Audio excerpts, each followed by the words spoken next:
stock video. Today we're looking at a NASDAQ small cap that has massive squeeze potential here. So we are looking at TGL, Treasury Global Inc. As you can see, this is their page on FinViz here. First thing you'll notice is tons of room on this chart. Pretty crazy setup here. Let's get into some of the details of why I like this small cap swing at its current price. And yeah, first of all, you'll see that the market cap is tiny. We have under a $6 million market cap here, just about $5.5 million market cap. That's extremely small for a NASDAQ company, of course.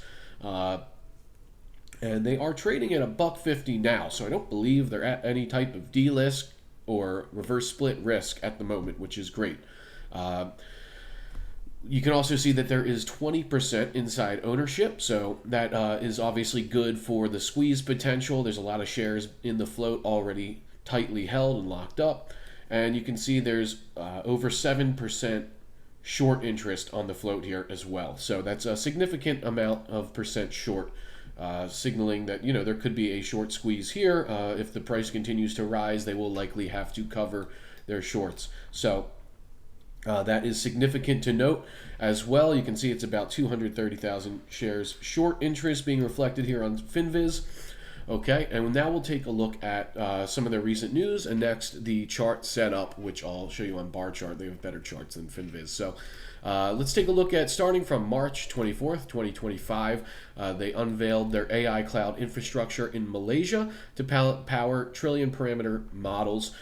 So highlights of this press release, obviously they're building a lot of this AI cloud infrastructure in Malaysia. They're pretty committed to that in their business model. If you review their other press releases, that's pretty much their main thing. They're focused on the Malaysian market. Okay, you can see that they've secured a $16 million service agreement signed in 2024 with V Gallant, a Malaysian-based AI solution provider. And if we scroll down a little more, it tells you more about Treasury Global. And it tells you that these guys have their flagship product, the Z City Super App, integrates e-payment solutions and customer rewards, fostering seamless digital ecosystem. So that, again, is based on the Malaysian markets. And if we take a look, you can actually search right here on the Google Play Store for the Z City app, and you can see it's very much legit and has a lot of users. It has over 1 million downloads here just on the Google Play Store alone, and over 3,000 reviews. So very popular app in Malaysia.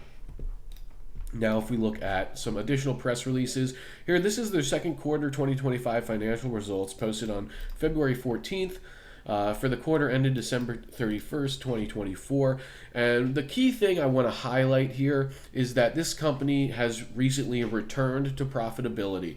And they talk about in this press release that they eliminated a lot of their low margin business and have switched to, efficient, high margin businesses only. And as a result, there was a decline in revenue because of this kind of restructuring. But it's worth highlighting that they are now profitable once again, which is obviously important to see. And that means they're on the right track for growth. I mean, that's what you want, is profitability. If you're losing money, it's not too good, right? And you don't want to lose money. You want to make money. So that is great to see with TGL, and signals that they're really on the right track here for 2025.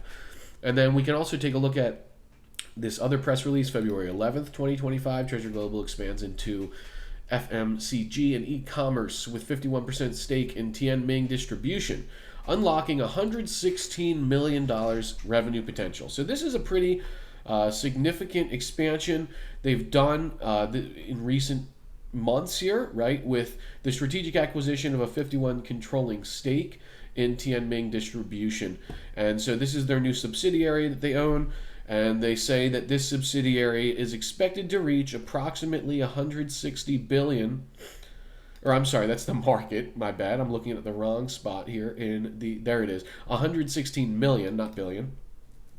Treasury Global anticipates generating $116 million in revenue over the next 3 years by strategically leveraging its direct partnership in Fraser and Eve Holdings, which has 1.16 billion annual sales, capturing 10% of its nationwide distribution, right? So essentially, they did this acquisition. They own 51% of Tianming Distribution. Tianming Distribution will generate about $116 million in revenue over the next 3 years for Treasure Global. So this is a company that recently achieved profitability once again and is now expanding with acquisitions to grow their revenue. So they're doing things really well. And then if we take a look at June 5th, 2025, now we get the really sexy PR here, which is that Treasure Global launches a $100 million digital asset treasury strategy. So obviously, guys, crypto treasuries are the hottest thing on the market right now. You look at plays like BMNR, SBET, right? Those are the two headliners right now with the Ethereum treasuries. Obviously, plays like MicroStrategy, but you'll see tons and tons of small caps recently have been investing in these crypto treasuries, and they're doing really well. I mean, they're getting great pumps off of these crypto treasury PRs, right? So you want to be in hot sectors, and TGL is in the hot sector, and obviously if they're going to build this $100 million digital asset strategy, treasury strategy, right? Then now, this is a stock that's going to be really attractive to people as crypto remains a hot sector and will probably continue to be a hot sector for a while. Considering it's still, relatively new in the grand scheme of things, and is being picked up by institutions left and right. So this is a major catalyst for Treasure Global, and as we hear more and more information about them building their digital asset treasury, I think those will be really strong catalysts for the stock. So stay tuned for more news specifically regarding their crypto treasury that they're building.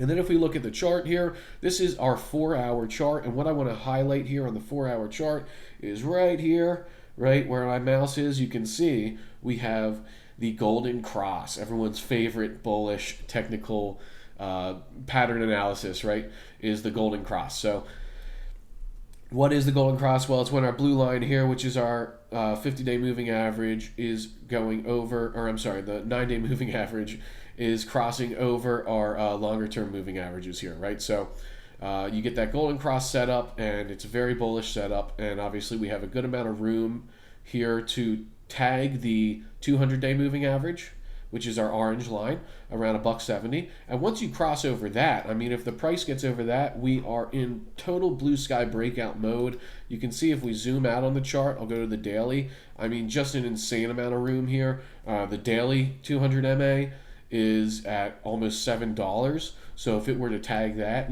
that's about a 5x from here. So really, really, really nice potential on the chart.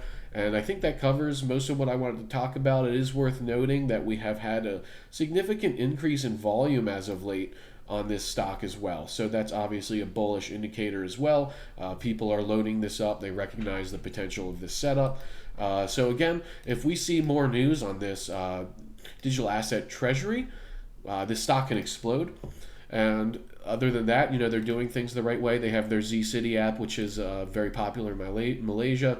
They are profitable once again. They have $116 million in revenue over the next 3 years with this acquisition. So everything is looking positive for this stock, and I think it has really promising potential here. Thanks for watching, guys, and I'll see you next time.